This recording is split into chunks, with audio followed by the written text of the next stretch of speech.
11강 부채꼴의 호의 길이와 넓이 구하는 공식, 그리고 용어, 그리고 새로운 이 도형에 대해서 어떠한 문제가 있는지 한번 알아보도록 하겠습니다. 자, 반지름의 길이가 r인 중심각의 크기는 x인 부채꼴에서 그의 호의 길이와 넓이를 L과 S로 표현했을 때 그 공식을 한번 알아보도록 하겠습니다. 자, 일단은 도형이 나와 있으니까 용어를 정리해야겠죠? 중심각의 크기는 X라고 되어져 있고요. 반지름의 길이는 R이라고 표현됐습니다.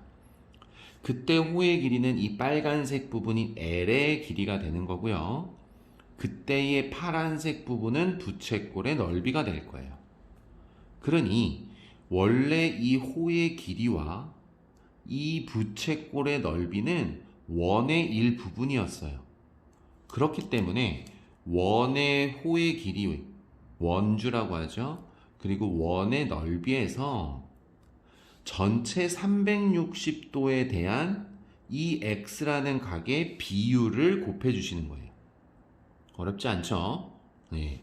원의 둘레에 나는 전체 360도에 대한 중심각의 비율만큼을 곱해주시면 된다는 뜻입니다. 역시 부채꼴의 넓이도 원의 넓이에서 전체 360도에 대한 중심각의 비율을 곱해주시면 되는 거예요. 그러면 이 아이들은 호의 길이가 될 거고요. 이 아이들은 부채꼴의 넓이가 된다라고 표현되어지는 거죠. 자, 이제 식을 쓰면서 천천히 한번 계산을 해보도록 할게요. 자, 밑에 1번 문제는 호의 길이만 구하라고 되어 있네요. 반지름의 길이니까 일단은 원주를 구해보면 2파이 r입니다. 그런데 여기에 360도에 대한 60도의 비율이죠.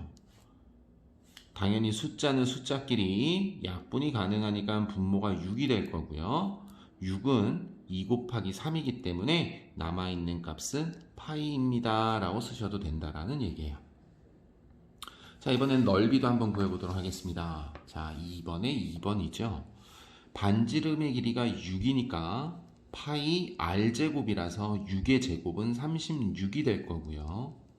중심각 360도에 따른 120도이기 때문에 약분을 해주시면 3분의 1이기 때문에 역시 한 번 더 약분을 해주시면 우리는 12파이다 라는 것도 알 수가 있겠네요. 자, 이렇게 부채꼴의 호의 길이와 넓이를 알아봤는데요. 이것 외에도 우리가 조금 암기해 주셔야 되는 공식이 하나 더 있는데 바로 부채꼴의 호의 길이와 넓이의 관계입니다. 즉, 그 넓이를 구하기 위해서는 부채꼴의 호의 길이와 반지름을 알았을 때도 우리가 넓이를 구할 수 있다는 건데 그 공식은 넓이를 구하기 위해서 2분의 1 곱하기 반지름 곱하기 호의 길이를 해주시면 돼요. 무슨 말인지 이해되셨죠? 자, 역시 이 공식에는 이 부채꼴의 중심각을 모르더라도 구할 수 있는 공식이기 때문에 우리가 넓이를 구하는 공식은 두 가지가 있다라고 기억을 해주시고 중심각을 안다라면 우리가 그 공식을 이용할 거며 우리가 중심각을 모를 때는 이 공식을 이용해서 문제를 풀겠죠. 그러면 이 공식이 왜 이렇게 나오는지가 우리 1번 문제를 통해서 한번 증명이 되어져 있습니다. 한번 천천히 보도록 할게요. 중심각을 x라고 두고 넓이는 s라고 두고 반지름의 길이는 r이라고 하며 호의 길이는 l이라고 하였을 때 빈칸에 알맞는 것을 써주세요 라고 했네요. 자, 일단은 우리가 중심각을 알기에 원주와 중심각에 따른 전체 비율을 하시면 우리가 약분되어져서 나타낼 수 있는 것들이 있는데 일단 이 2파이 r이라는 것을 양변에 나눠주시면 이 l이라는 것을 2파이 r로 나눌 거예요. 그러면은 우변에 있는 항은 360도분의 중심각만 남겠죠. 그 다음 넓이를 구하는 공식을 쓸 거니 원의 넓이에 전체에 따른 중심각의 비율을 곱해 줄 거고, 이때 360도분의 x라는 이 값을 우리는 2파이 r분의 l이다 라는 것이 같다라고 나왔으니까 그걸 여기다가 대신 대입을 한 거예요. 그러면 파이 r제곱에 2파이 rl이 곱해져지니까 r과 r은 하나씩 약분이 되고 파이는 없어지겠죠. 그러면 남아있는 것이 r 하나 남아있을 거고요. 오른쪽에 있는 식에는 2와 l이 남아있을 거예요. 즉 이거를 다시 한번 풀었으면 r과 l은 곱해져질 거며 분모에 있는 2는 2분의 1이다 라고 따로 끄집어내 준 거죠.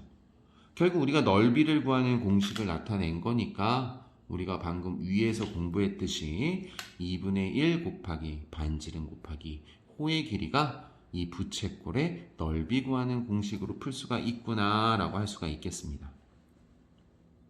자, 이제 실전 문제를 한번 풀면서 어떻게 구하는지 한번 보도록 할게요. 자, 여기 보니까 2번에 중심각들이 다 주어주지 않았습니다. 하지만 호의 길이와 반지름은 다 알고 있기 때문에 2분의 1 곱하기 반지름 곱하기 호의 길이를 해주시면 지워져서 8파이구나 라고 풀 수가 있을 겁니다. 역시 밑에 있는 문제도 역시 2분의 1의 반지름의 길이에 호의 길이 5파이가 될 거니까 약분이 되어져서 3, 5, 15파이가 될 거예요 라고 풀 수가 있을 것 같습니다. 자, 그래서 이 공식은 부채꼴 구하는 공식이 두 가지로 나뉘어지기 때문에 우리는 반드시 꼭 기억을 하셔야 될 것 같고요. 중심각을 모르더라도 구할 수 있는 힌트이기 때문에 반드시 응용 문제에서는 이 공식을 이용하여라 라는 것들이 많이 출제될 것 같습니다. 자, 이번 시간은 부채꼴의 호의 길이 그리고 넓이 구하는 것을 알아봤고, 다음 시간에는 이런 평면 도형 뿐만이 아니라 입체 또는 이런 부채꼴 모양이 아니라 어떤 각을 이루어진 다각형에 대해서도 한번 알아보도록 하겠습니다. 자, 이번 시간 여기까지 하겠습니다.